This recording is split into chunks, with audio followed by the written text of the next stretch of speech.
കുന്നംകുളത്ത് യൂത്ത് കോൺഗ്രസ് നേതാവിനെ മർദ്ദിച്ചതിൽ ക്രിമിനലുകളായ പോലീസ് ഉദ്യോഗസ്ഥരെ സംരക്ഷിച്ച് ആഭ്യന്തര വകുപ്പ്. ദുർബല വകുപ്പുകളാണ് പോലീസുകാർക്കെതിരെ ചുമത്തിയത്. അതേസമയം സുജിത്തിനെ പണം നൽകി സ്വാധീനിക്കാൻ ശ്രമിച്ചതായി സുജിത്ത് റിപ്പോർട്ടറിനോട് വെളിപ്പെടുത്തി. പ്രതികളായ പോലീസുകാർ മുഖ്യമന്ത്രിയുടെ രാഷ്ട്രീയ സംരക്ഷണത്തിലാണെന്ന് KPCC പ്രസിഡന്റ് ആരോപിച്ചു.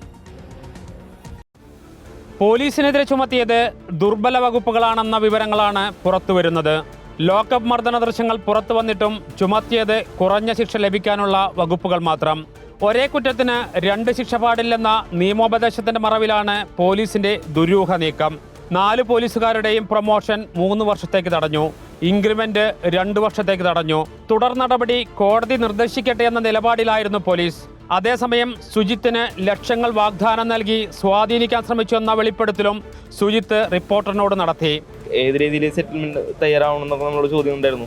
അതുപോലെ നമ്മൾ എന്നെ സ്വാധീനിക്കാൻ ശ്രമിച്ചു. പക്ഷെ നമ്മൾ കടുത്ത ഒരു നിലപാടെടുത്തു. തൃശൂർ DCC ഓഫീസിലെത്തി സുജിത്തുമായി KPCC പ്രസിഡന്റ് സണ്ണി ജോസഫ് കൂടിക്കാഴ്ച നടത്തി.